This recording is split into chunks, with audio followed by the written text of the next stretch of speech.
Lovely to be here today. It's such a privilege. I'm absolutely blown away by the discussions we've had so far. So many interesting points of view. And I'm representing civil society in international development. So, as you heard, my name is Rebecca Williams. I'm the Director of People and Culture for CGIAR, which is a bit of a mouthful. What it stands for is the Consultative Group on International Agricultural Research. And so, for the benefit of this short speech, I'm going to refer to it as CG because it's a little bit easier to say. Our focus, our mission, is very much to deliver science and innovation that advances the transformation of land, food, and water systems in a climate crisis. And the topic of my speech today is very much around gender equality in food and nutrition security. I'm honoured to be representing our Executive Managing Director, Dr. Ismahan El-Ouafi. She sends her warm regards. She would have loved to have been here. Unfortunately, she wasn't able to attend. But she is a true champion for gender equality, and I know that this topic is close to her heart. Personally, before I dive into it, it's an absolute joy to be back here in Edinburgh. I lived here for 4 years at the start of my career. My mum is Scottish. I was actually here in 1997 when the Scottish Parliament was just being born, and it was a very exciting time. So it's really a very special place for me and holds very dear memories. So let's crack on. And I'm afraid it's a rather bleak picture. We're in the midst of a global food crisis. According to the 2025 Global Report on Food Crises, right now, 295 million people across 53 countries are suffering from acute hunger. A situation so severe, it threatens not just livelihoods, but lives. And that's not all. This year's State of Food Security and Nutrition in the World, which is a flagship report produced by the FAO every year, shows that 673.2 million people are chronically undernourished, trapped in a daily struggle without enough food to fuel a healthy life. And behind each number, think about it, there is a child missing school, there are parents going hungry so that their children can eat, and there are communities that are being robbed of their future. And at the same time, our planet is burning. We know that agriculture is a major contributor to climate change, producing almost a quarter of global greenhouse gas emissions. But climate change is also hammering agricultural productivity, a 21% drop over the last 60 years, while pushing millions closer to hunger. If global temperatures rise by 2 degrees, another 189 million people will go hungry. And at 4 degrees, 1.8 billion people will be unable to feed themselves. That's not a distant risk. It's a rapidly approaching reality. But the good news is we're not powerless. As the world's largest publicly funded agricultural research network, CG is uniquely positioned to address these pressing issues. We have more than 10,000 scientists working in over 100 countries around the world in a network of research centres to create a food-secure future for all. And for over 50 years, CG has harnessed the power of science, innovation, and partnerships to tackle the world's biggest challenges. Our work has saved lives. Modern crop innovations developed through CG have reduced infant mortality across the developing world by a third. That's up to 6 million infant lives saved every year. Today, we're helping smallholder farmers who produce a third of our food adapt to climate change, build resilience, reduce emissions, and grow more nutritious crops. From AI-powered apps diagnosing plant diseases to nutrient-rich crops like biofortified sweet potatoes and flood-resistant rice. Our innovations are changing lives. But if we're serious about ending hunger, we must confront a deeply embedded truth. We will never achieve food security without gender equality. Women experience higher rates of food insecurity and malnutrition than men due to systemic inequalities in access to resources, employment, and decision-making power.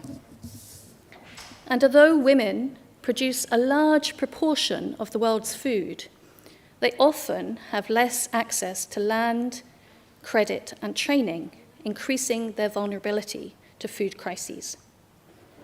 In fact, 150 million more women than men are food insecure today. Let that sink in.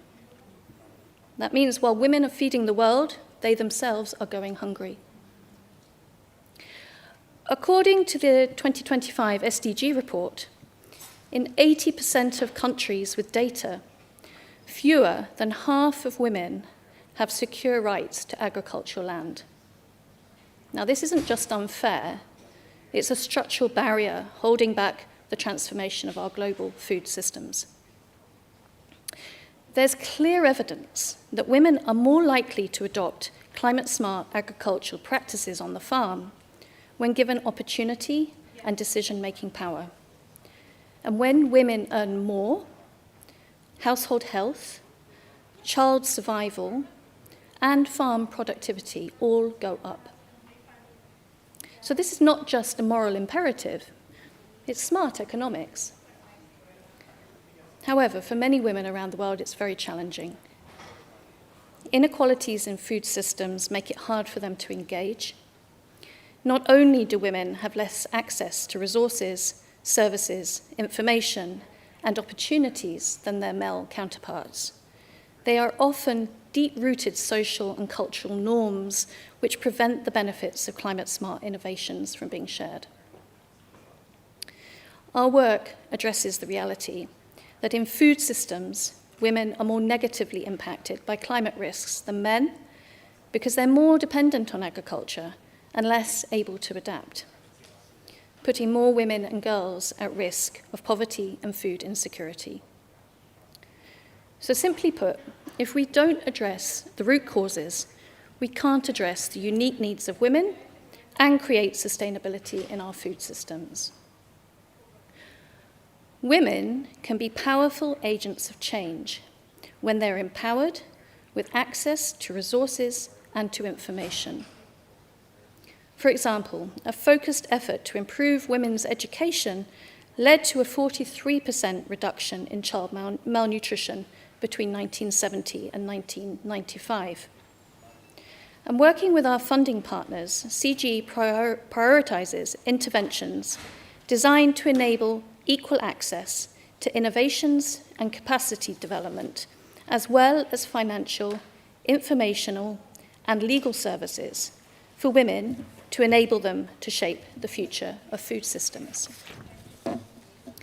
So let me bring this a bit to life, because that's all, well and good, but there are some practical examples.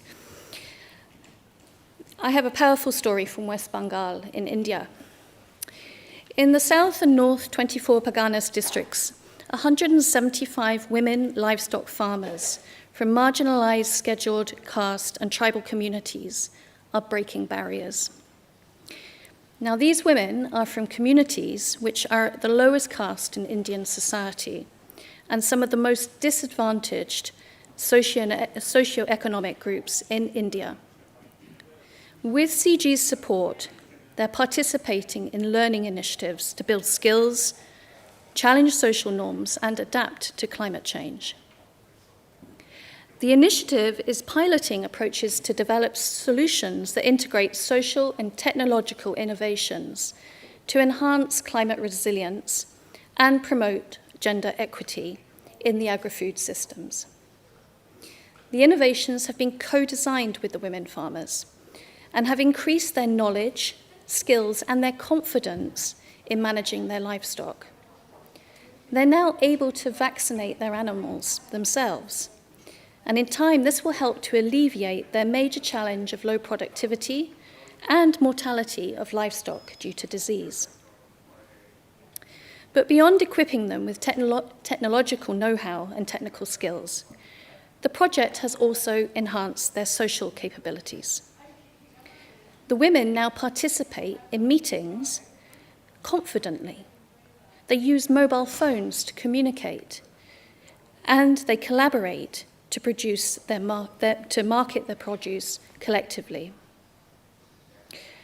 But the most powerful transformation is their sense of self.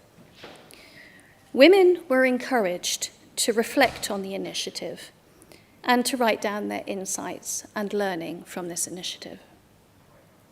And poignantly, one woman shared this: "Writing makes me feel heard." Think about that. For the first time, her voice mattered. Someone was listening. And that's what empowerment looks like. It's not just about tools and training. It's about dignity, agency, and voice. The stakes couldn't be higher. The world is at a tipping point.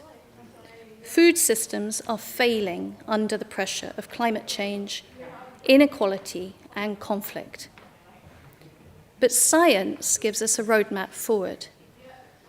We can breed crops that withstand floods and droughts. We can equip farmers with tools to thrive and not just survive. And we can create systems where women are not just afterthoughts, but architects of change. For every $1 invested in agricultural research and development, we see a $10 return, not just in economic value, but in lives saved, ecosystems protected, and futures rebuilt. So in closing, I leave you with these reflections. If we want systemic change, we must listen to women, invest in women, and most importantly, stand with women. No food system is sustainable unless it is inclusive. And no future is secure unless it is equal. We need to raise up those voices and ensure that when a woman says, "Writing makes me feel heard," we not only hear her, but we act. Thank you very much.